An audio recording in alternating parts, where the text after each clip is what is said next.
Assalamualaikum warahmatullahi wabarakatuh.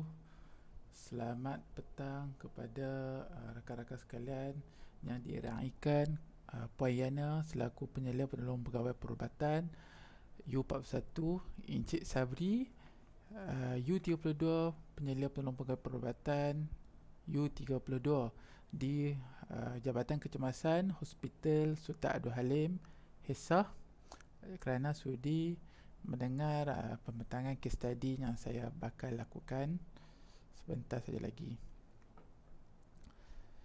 Saya Muhammad Ashraf Akmal bin Abdul Aziz selaku pelajar OUM yang membuat attachment di Jabatan Kecemasan tuan-tuan lah.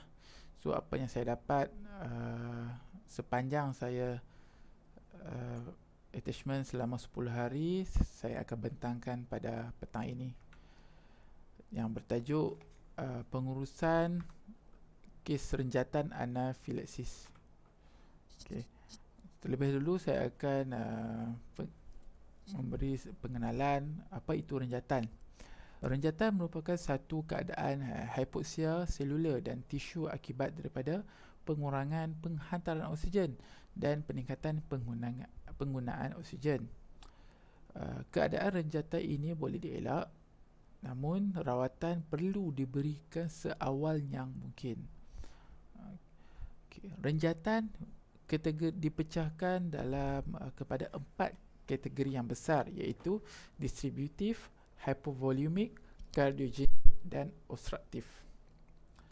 Saya akan lebih fokus kepada renjatan distributif. Renjatan distributif terbahagi pula kepada 3, iaitu septik. Septik ini merupakan berpunca daripada jangkitan kuman. Contohnya seseorang yang menghadapi komplikasi jangkitan kuman yang serius sehingga boleh membawa kepada renjatan septik. Contoh keadaan yang selalu kita jumpa ialah pesakit diabetik yang mempunyai luka diabetik pada kaki. Sekiranya luka itu tidak dijaga dengan betul, boleh berlakunya jangkitan kuman dan boleh membawa kepada renjatan septik.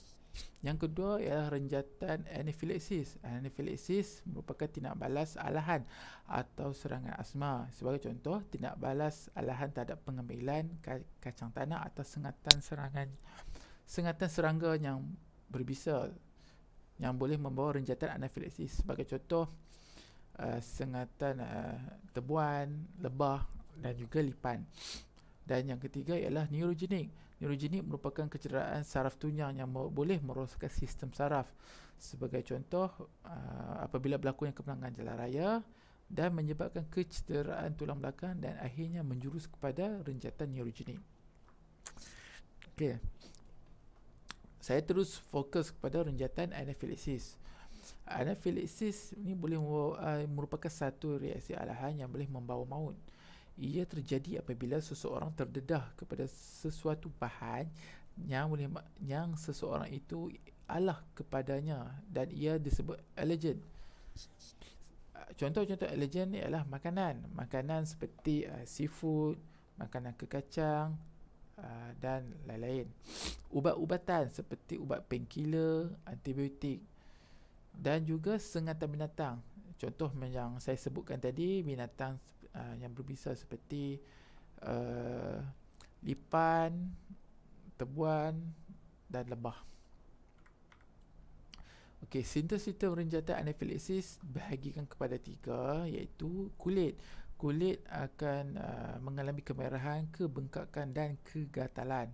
Ia boleh juga memberi kesan kepada pernafasan, iaitu batuk, susah bernafas, SOB, sakit dada dan kesukaran menelan. Yang ketiga adalah kesan kepada otak, iaitu menyebabkan anxiety, kecelaruan, sakit kepala dan kerisauan melampau. Yang keempat adalah perut, iaitu pesakit akan mengalami loya, muntah, cirit-birit, sakit perut dan kekejangan. Dan yang kelima ialah jantung. Jantung boleh menyebabkan pengsan, pucat, nadi lemah dan hilang kesedaran. Okey, kita terus pergi kepada case study yang saya akan bentangkan. Okey, pesakit ini bernama Encik Z, berumur 50 tahun, merupakan jantina seorang lelaki, berbangsa Melayu, yang tinggal di sekitar Sungai Petani. Beliau mendakwa bekerja sebagai pekerja rendah Majlis Pembedaran Sungai Petani. Okey, berikut merupakan kronologi kes. Pada 29 November 2023, kaunter trias unit kecemasan Hospital Sultan Abdul Halim menerima seorang pesakit yang membuat aduan mengalami sesak nafas secara tiba-tiba, pening, ruam, gatal pada satu badan dan mengalami bibir bengkak. Selesai kes didaftarkan, pesakit terus dibawa ke bilik secondary triage untuk memeriksa tanda-tanda vital, dan hasilnya SpO2 pesakit 88% di bawah udara bilik. Tekanan darah agak rendah iaitu 86, bawahnya 53. Bacaan capillary refill time ataupun CRT 3 saat. Seterusnya pesakit terus dibawa ke zon merah bagi rawatan lanjut dan terus diberi terapi oksigen iaitu non-rebreather oksigen mask sebanyak 15 liter per minit. Pesakit ini di tagging kepada red zone kerana SpO2 beliau agak rendah. Selepas itu, doktor melakukan pemeriksaan fizikal IPPA iaitu inspection, palpation, percussion dan auscultation. Ketika auskultasi, doktor pegawai perubatan dapat mengesan terdapat bunyi rongkai pada kedua-dua belah paru-paru pesakit.